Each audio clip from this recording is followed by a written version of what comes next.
Hello বন্ধুরা, তোমরা যখন ত্রিপুর সুন্দরী মন্দিরে আসবে এইখানে জুতো রাখতে পারবে।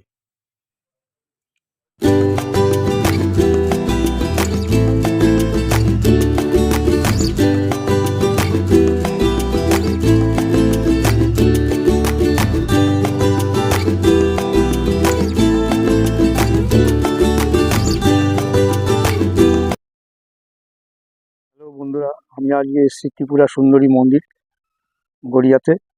সেখানকার ভিডিওটা আমি করব। আপনারা পুরো ভিডিওটা দেখবেন। দেখার পর যদি ভালো লাগে আপনারা লাইক করবেন, কমেন্ট করবেন, শেয়ার করবেন বেশি বেশি করে। এবং যারা আমার চ্যানেল নতুন অতি অবশ্যই সাবস্ক্রাইব করবেন। দেখতে থাকুন।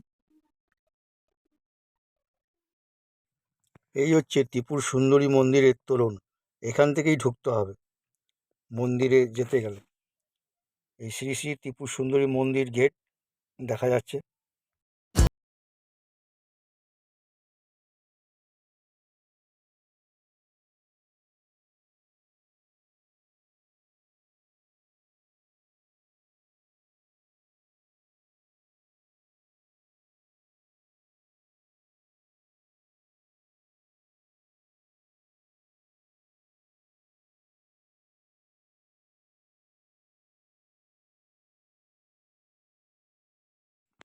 এই মন্দিরে এইখানে বসার জায়গাও রয়েছে অনেক।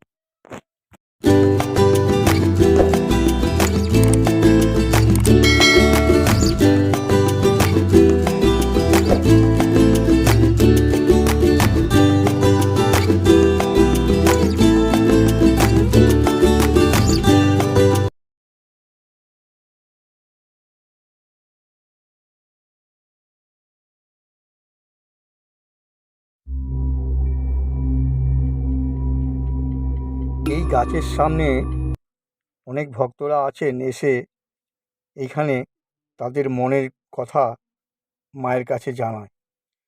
সেটা নাকি পুণ্যও হয়।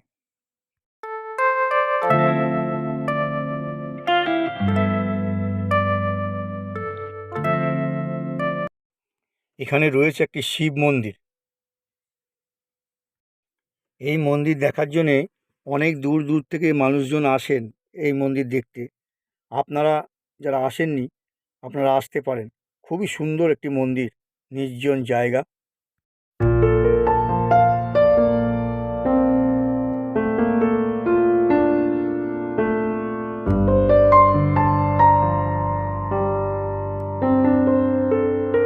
হ্যালো বন্ধুরা, আমি আজকে এসেছি গড়িয়াতে ত্রিপুর সুন্দরী মন্দির। সেই মন্দিরের ভিডিওটা আমি করছি। এখানকার যিনি প্রধান সেবায়ক স্বপন চ্যাটার্জি, তার কাছ থেকে আমরা মন্দিরের সম্বন্ধে কিছু কথা শুনে এই নেব। মন্দিরটি প্রতিষ্ঠা করেন রাজা বল্লাল সেন। সেই আমল থেকে সেন বংশের প্রতিষ্ঠিত। মা ত্রিপুর সুন্দরী ভীষণ জাগ্রতা এবং পূজিত হন, নিত্য পূজিত হন। সকাল 10:30টায় পুজো আরম্ভ হয়। মন্দির খোলা হয় ভোর 5টায়, আর দুপুর 1টায় ভোগান্তে মায়ের মন্দির বন্ধ হয়। আবার পুনরায় 4টায় খোলা হয়, 5টা থেকে পুজো হয়। মা ত্রিপুর সুন্দরী একটি দিঘি আছে পিছনে, সেন দিঘি নামে পরিচিত। সেই দিঘিতে বসে মা শাঁখা পড়েছিলেন শাঁখারির থেকে। শাঁখারিকে শাঁখা পড়ে বলেছে, শাঁখারি পয়সা চাওয়াতে শাঁখারিকে বলেছিলেন আমার পয়সা দাও মা। বলছে মা আমার বাবার কাছে যা। সেই তখনকার দিনের পুরোহিত তিনি ছিলেন, তানার বাড়ি, তিনি নিঃসন্তান ছিলেন। তো শাঁখারি যথারীতি, তখন তো মানুষের বিশ্বাস অগাধ ছিল, সেইভাবে শাঁখারি যথারীতি ঠাকুরমশাই বাড়িতে গিয়ে দুপুরবেলা ডাকছেন, ঠাকুরমশাই ঠাকুরমশাই আপনার মেয়ে শাঁখা পড়েছে, আমার শাঁখারিতে পয়সা দিয়ে। মা তাকে বলেছিল, মায়ের বলবি যে কুলুঙ্গিতে কুনকের মধ্যে একটা টাকা আছে। যথারীতি ঠাকুরমশাই ঘুম চোখে উঠে দেখছেন, কে বাবা, কেন এসছো? না আমার, আপনার মেয়ে আমার শাঁখা পড়েছে, আমার শাঁখার পয়সা আছে দিতে বলেছে, কুলুঙ্গিতে পয়সা আছে বলেছে। ঠাকুরমশাই বলছে আমার মেয়ে বলেছে, কিন্তু নিঃসন্তান ছিলেন, তার তো কোনো ছেলে মেয়ে ছিল না। তো ঠিক আছে, দেখার জন্য ঠাকুরমশাই যথারীতি হাত পা ধুয়ে ঠাকুরের কুলুঙ্গিতে গিয়ে দেখছে একটার উপর টাকা আছে। টাকাটা ট্যাঁকে করে নিয়ে, তখন তো পকেট ফকেট ছিল না, জামা কাপড়ও ছিল না, ট্যাঁকে করে নিয়ে ঠাকুর শাঁখারিকে বললেন যে চলো বাবা দেখি কোথায় মা আমার মেয়ে শাঁখা পড়েছে, আমি দেখে আসি। বলাতে তিনি ঘাটে এসে দেখছেন কাউকে দেখতে পান না।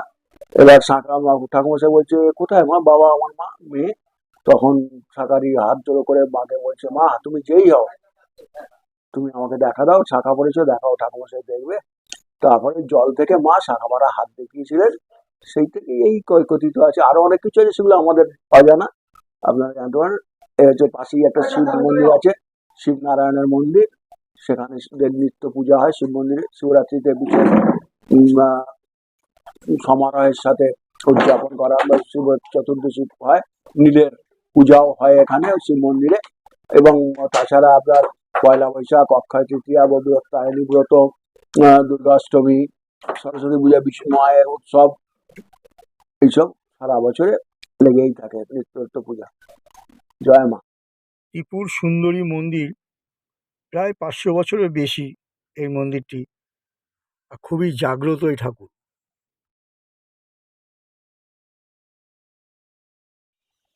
আমি এখন এই ত্রিপুরা সুন্দরী মন্দিরের সামনে।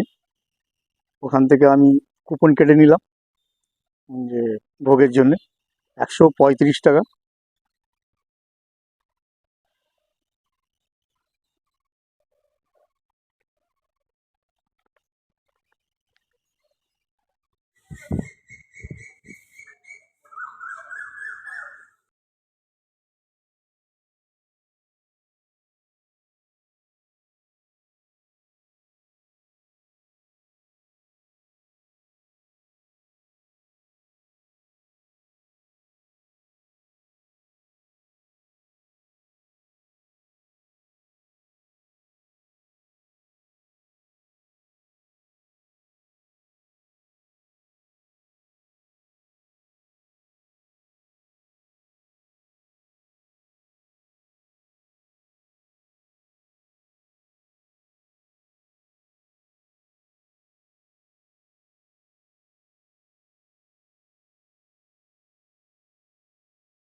রয়েছে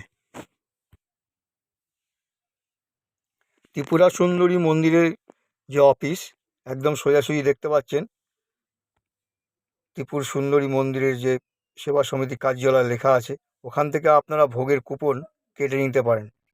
আমি এখানে এসেছি ত্রিপুরা সুন্দরী মন্দিরে।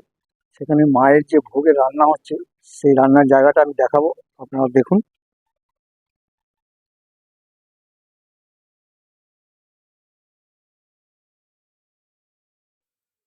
ভোগ প্রসাদের রান্না এখানে হয়, 9 রকমের রান্না হবে এখানে।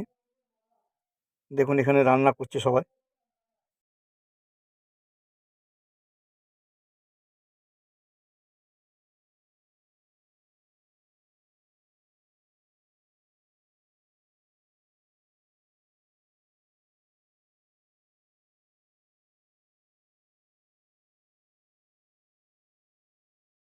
দেখছেন এখানে খাওয়া দাওয়ার ব্যবস্থা করা হয়েছে।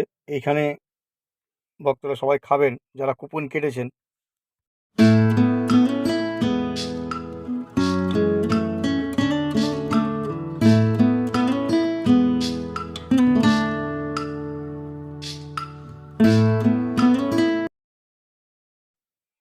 এখানে খুব সুন্দর বাগান রয়েছে, চারিদিকে শুধু গাছ।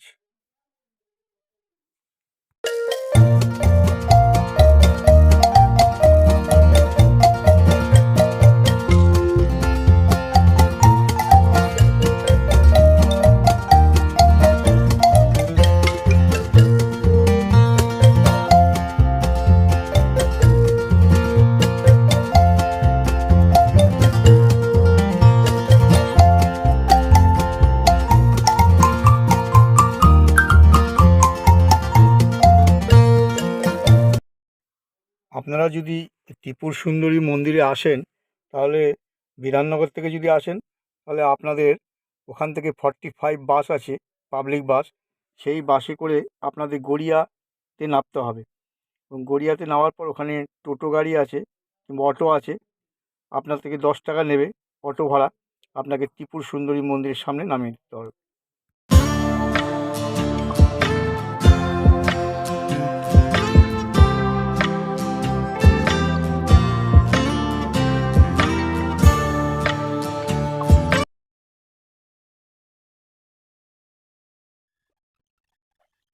মন্দিরের ঠিক পিছন সাইডে এখানে রয়েছে কলা বাগান, সেটা দেখাচ্ছি আপনাদের, দেখুন।